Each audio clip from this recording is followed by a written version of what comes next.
Hello, good evening, happy Wednesday, April 22nd. Dr. Andrew Merrill here at Nightlight Chiropractic. And this is Wednesday Night Wellness Live. And each week we do this video at the end of our shift with patients to give you new, exciting, upcoming, groundbreaking, research-based news that you might not get anywhere else. Or something like that. You know, I give it my best whirl and you guys seem to show up every week and I like that and I think that you like that and that's why you've come back to see me this week, hopefully. Anyways, the past few weeks I've been talking mostly about COVID-19 and all this research that's coming out, some facts and fictions about supplements, different things that we see in the media or coming from different sources that may or may not be correct. And I decided to stop that, right? I started to put together a big 3-part series that was going to talk about all the things that are happening to you in quarantine. And I decided to shut all that down here for this evening because two things dawned on me. One, although I thought all of you might want to hear about all these COVID-19 things, I think only a very few amount of you actually do want to talk about this. And the second thing that dawned on me is that I am not the most qualified person to talk to you about this stuff. You know, what I know about biochemistry and virology is nothing compared to people who have spent their entire careers, lengthy careers, studying this and waiting for this opportunity to come out and give you all of that great research. So I've decided to stop. I'm going to get back in my lane here this evening, follow some of my own advice from videos past, and talk about things that I am an expert on and that I feel like are equally as beneficial to you, just in a whole different vein. And so I hope that that's okay with you and that's interesting to you. So without further ado, tonight we're going to talk a little bit about whiplash, and we're going to talk about why some people get better quickly after whiplash and why it takes some people a little bit longer to feel better after whiplash. And without further ado, right? So it's been estimated that about 50% of Americans live with chronic pain right now. 1 in 2 Americans have pain right now. Most commonly low back pain, knee pain, headaches, and neck pain in that order. And these pains make up about 95% of the reason why, hey Tracy, hey Terry, make up 90% of the reason why people go to the chiropractor, and that makes sense, right? When people have neck pain, back pain, headaches, they go to the chiropractor. And the reason for that is that spinal manipulations, so adjustments to the spine, have been proven to be great at reducing some of that pain, right? So we're really good about getting patients out of this pain. And it's actually in a lot of official practice guides now, things like Harvard Health, things like the American Medical Association agree that the chiropractic adjustment is on the front line of helping with that spinal pain. But I digress, and this is not a pitch for why you should come to the chiropractor. Pain, when you boil it down, is just inflammation, right? So there has to be inflammation somewhere to create that pain. Cells release chemicals. Those chemicals stimulate your nervous system to then tell your brain, ouch, we're feeling some pain. It's important because all pain equals inflammation, right? You can't have pain without inflammation. Even something that might be neurogenic pain or something like fibromyalgia where your brain is perceiving this, it's perceiving inflammation to get pain, right? So in the context that we're going to be talking about here in just a minute with whiplash, and some of the stuff I'm going to talk to you about here is just straight out of like medical textbooks, and that's not relevant to you. Why I'm bringing you this is because here at the end of this, I'm going to talk to you about what you should be doing now. So if you ever end up with neck pain, back pain, headaches, whether it's from an auto accident or from anything, it's going to help reduce how long it takes you to get better from pain, right? So bear with me as I go over some of the textbook stuff so that then we can talk about what you should be doing now to avoid longer occurrences of neck pain, back pain, headaches in the future, whether it's from sleeping on the couch wrong, which some of you are still doing now, or from that dreaded auto accident, which unfortunately, if you live here in Central Florida, happens. It's happening at crazy rates. I mean, traffic's supposed to be down right now, and we're still seeing car accidents every single day. Anyways, so you have inflammation that causes pain. That pain goes on to tell your brain, ouch. Some of that pain is going to be local inflammation, so you have tissue damage that causes pain. And some of that pain happens because of systemic inflammation. So let's boil that down. What does that exactly mean? When you have local pain, that is at the tissue level, right? Tissues have experienced some kind of trauma, like a sprain strain injury, a broken bone, a bruise, whatever it is, and that's that local inflammation. Systemic inflammation is your whole body. And we see this a whole lot more in practice. And the problem with this is that it's hard to tell a patient you have systemic inflammation from poor lifestyle choices. Right? It's easy to tell a patient you sprained your ankle because you stepped wrong off of a curb and that's why you hurt. It's harder to tell a patient, yes, you stepped off a curb and sprained your ankle, but you're still in pain 8 weeks later because your body was primed with too much fat tissue, obesity. You smoke a pack of cigarettes a day, you drink a fifth of alcohol a day, and you eat nothing but fast food, right? It takes longer to heal when your body is put together with this systemic inflammation. So what I'm telling you right now, one of the things that we'll go back, we'll get to this here in just a second, but bear with me, is there's those two different inflammations are equally important to you feeling better after trauma or injury, right? So if you're feeling bad, it's local inflammation in your ankle or your spine or whatever you injured. And it's also systemic inflammation, meaning that you are living an unhealthy lifestyle. You need to decrease some of that inflammation. And for some people, you're living a very healthy lifestyle, right? It's not that picture I painted just a minute ago, but we can always do better, right? We can always tweak our lives one more extra degree to try and decrease that systemic inflammation. So a lot of times when we're having this inflammation, most people reach right for that jar of pills, right? Those NSAIDs, the ibuprofen, the Tylenol, the Advil. And if you go back to some of our past videos, I can show you why some of those might work temporarily, but they're probably really bad for you in the long term. In fact, I'll post that in the comments. I'll post, hopefully I can get a link to our YouTube that will show you that video on why NSAIDs aren't the best thing to grab. So if NSAIDs aren't the best thing, then what should we be doing? And there's two reasons why it's critical after an injury to do these, and it's motion, right? You should be getting motion into the affected area, whether it's a sprained ankle, whether it's a spinal injury. Tonight we're talking about whiplash in general, so I'm going to keep it to that, I guess. When you have injury of your neck from a whiplash type trauma, you want motion, but you want healthy, good motion. And,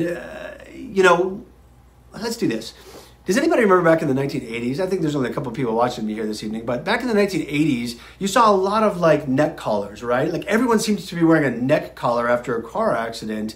And a lot of that was kind of in the times, they thought that immobilizing your neck after a car accident was the best thing to do. Nowadays, you hardly ever see those neck braces. When you do see those neck braces, typically it's because somebody has had surgery. And post-surgically, you need to immobilize the spine.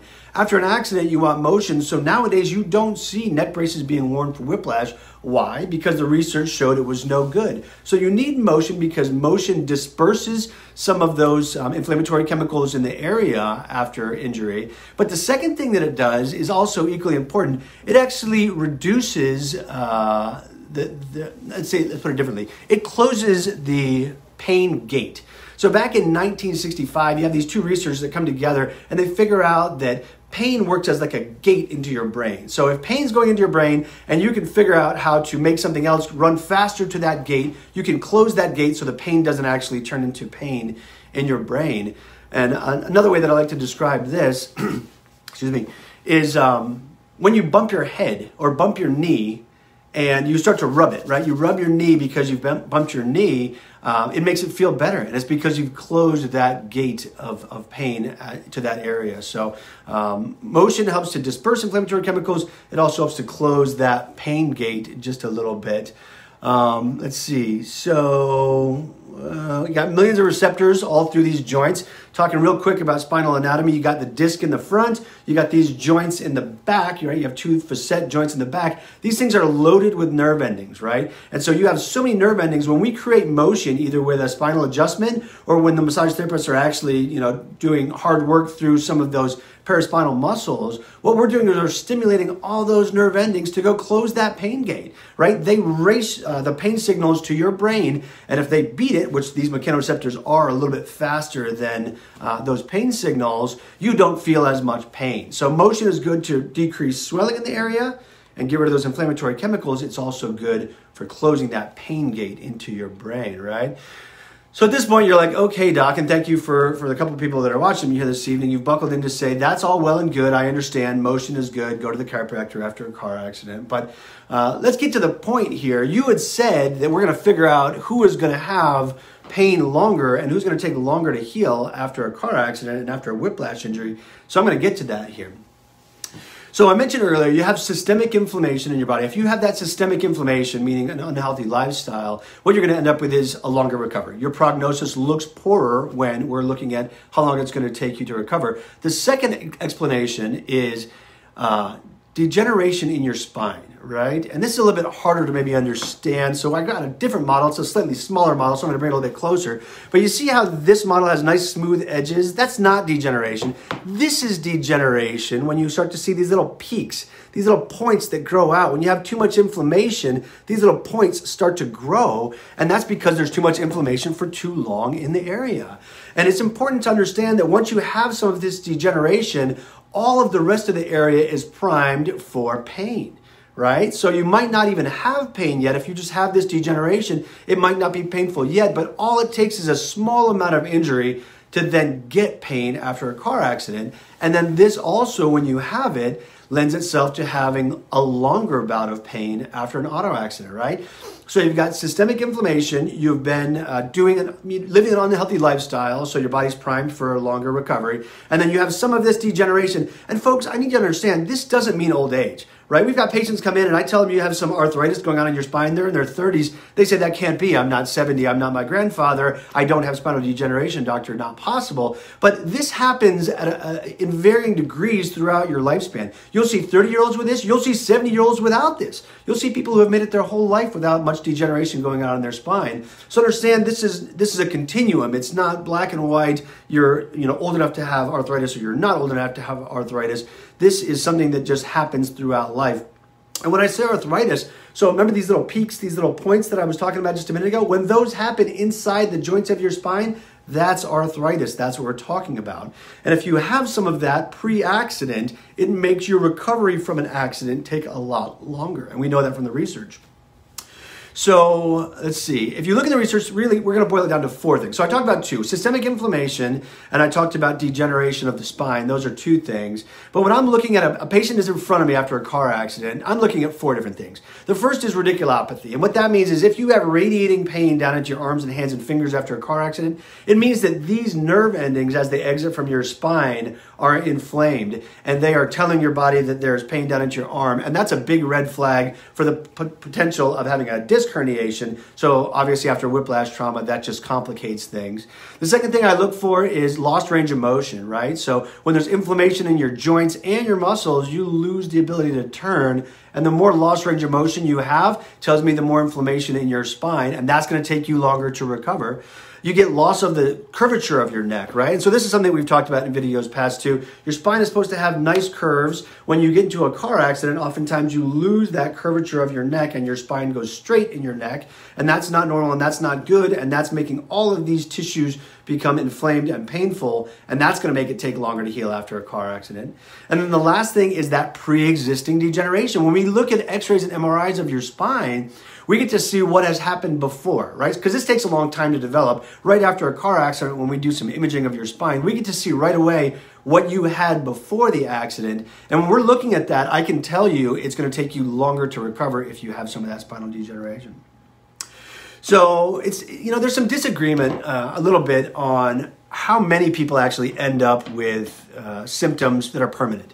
Right? So you can look at some research and see as many as 11% of people after a car accident have permanent whiplash type symptoms. And then you can look at other research that, kind of attempts to use litigation, right? After a car accident, people might try and sue or call an attorney. And does that make their symptoms go up? And people try and use that if an individual is sued or not after a car accident to figure out how much pain they're really in or how permanent symptoms are. There's a lot of disagreement, like I just said, about how much of this is permanent, but we know that it's a substantial percentage of people. Let's put it somewhere between 5 and 10% of people end up with permanent symptoms. And some of that's right. That's right. A lot of that has to do with stress, right? Stress plays into that pain a lot. First of all, stress makes your head go forward. Like we just talked about, it pushes your head forward just a little bit. That stress does. We have patients coming in all the time right now saying, oh, it hurts right here, doc. And it's because stress makes you move forward and lean forward. And so it plays a big role after a car accident for sure. So if you're in that 5 to 10% of people with chronic whiplash, we're trying to keep you out of that percentage of people. Let's put it that way, right? So what can we do right now to prevent us ending up in that 5 to 10% of people who have permanent symptoms after whiplash? If you get rear-ended, if another car bumps into you, how do we avoid that? So we talked about motion.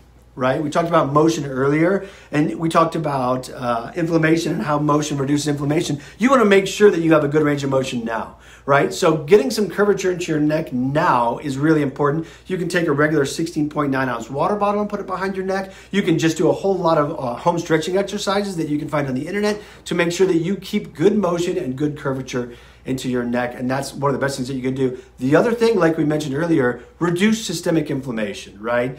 Make sure you're eating a diet mostly lean meats and vegetables. Avoid a lot of wheats, grains, pastas, because that omega fatty acid profile and ratio plays a big role in your systemic inflammation. Also, we want to make sure that we are avoiding all kinds of other toxins that are going to increase the amount of systemic inflammation in our body.